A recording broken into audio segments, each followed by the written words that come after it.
This is a video detailing my thoughts on the Apple App Store, available for um, the iPod Touch and the iPhone running the iPhone version 2.0 software, but also available on iTunes version 7.7 or above. You do not need to have an iPhone or an iPod Touch running version 2.0 to browse the App Store. So taking that into account, I looked around for a couple of days, and there are some rather interesting apps.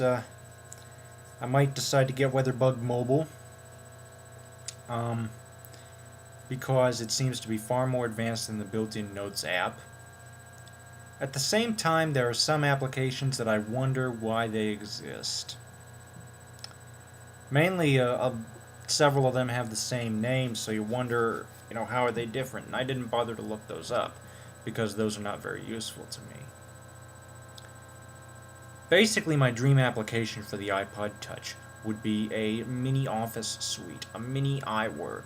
Charge $20 or $30 if you must, but believe me, you get this on here, and you have revived the Newton. Well, in the sense of the iPhone you have. With the iPod Touch, you might need a little bit of work, hardware upgrade to Bluetooth.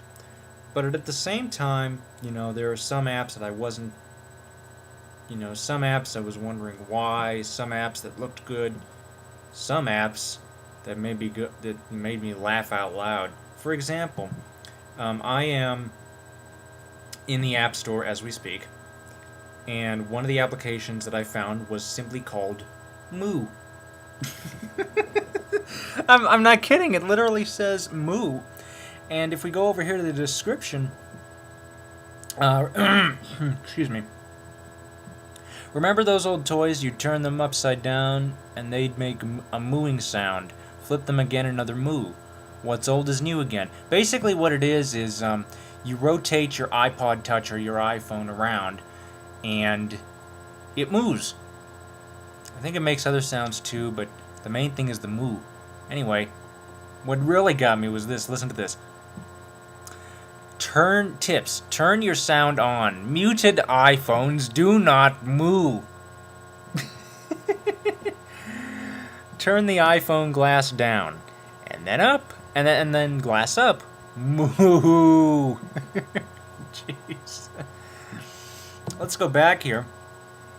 Besides Moo, you've got Phone Saber. Now this one, I really don't understand. I mean, I understand it may be good for a laugh, but I don't know. After a while, I can see that getting really old. Zin Tin. Interesting. Social networking. Same with Limbo, that's social networking. Life Game, I don't understand that. Where might be interesting. Let's take a look at that. Okay, here we go. Application description. Due to the volume... Let's see. Due to the remarkable volume of user love, the app may not load on the first try. Okay. Let's see. Here we go. Where trademark is a location-based application that helps you connect with the people, places, and things around you. Easily find the hottest restaurants from Yelp, the nearest Starbucks, the cheapest gas with Gas Buddy, the nearby Zipcar locations. I don't know what that is. Which concerts are in town with Eventful, and where your friends are with Buddy Beacon. Now, this this actually might come in handy because if you're traveling, this is the type of thing I can see easily coming in handy.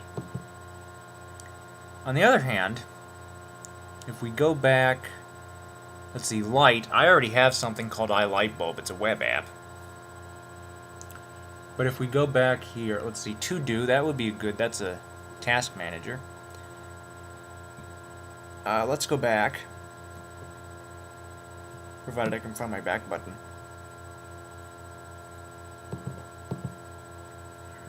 Let's see. What would be... Yeah, iFob is social networking. Funimble, I don't understand. It's productivity. Let's see what that is. The Funimble plugin delivers over-the-air backup and synchronization of your iPhone contacts. Yet, at the same time, I mean, what does this have that the Exchange support for the iPhone does not? Looped is social networking, mDialog, I don't know what that is. Mobile banking would come in handy. I'm not exactly sure what the story is behind Mixmeister Scratch. It sounds like a mixing thing. There are also some apps that are only available for the iPhone. For example, this NearPix category is photography. Let me take a look here at the system requirements. Oh, it does work with iPod Touch. There are some apps that will only work with the iPhone, and it has to do with Bluetooth being installed and other things like that. Let's take a look. Need to get back. Here we go. Let's take a look. Whirl, WHRRL, social networking. AIM, social networking. Now, AIM is something I would use, but there are some things. In my opinion, there are way too many social networking utilities.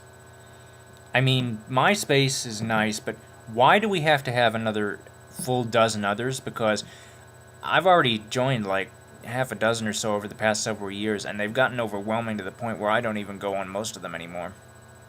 I'm serious. I don't. So I can see the variety, but I don't see anybody actually, using all of them. You have Bloomberg, which would be nice. Eventful, again, social networking. Let's see. Expense to Go, that would come in handy. iPint, I don't know, for some reason that's Trip to the Bar, anyone? TypePad. Now this was actually one of the top ones, so let me take a look at that. Let's see. Update your blog and share pictures with the world from wherever you are with TypePad. Okay, so basically, let's see, built-in blogging service, TypePad for iPhone and iPod Touch enables you to write new posts for your blog in just a few seconds. Post photos to your blog from your iPhone's camera or photo album, so that obviously is only compatible, that feature only compatible with the iPhone. Alert your friends when you post to your blog by automatically updating Twitter. And there is a Twitter client for the iPhone. I do not remember the name of it offhand. But as far as the App Store so far, those were all the free applications, by the way, that I was browsing.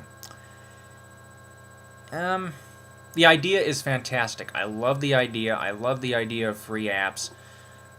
But this really wasn't what I was expecting. I mean, yes, the iPhone is a media device. Yes, the iPod Touch is a media device. But, in my video Likes and Wishes, essentially what I was suggesting was that we turn the iPod into more of a Newton replacement. And there are actually a few people that do agree with me. Turning it into a PDA would be rather nice.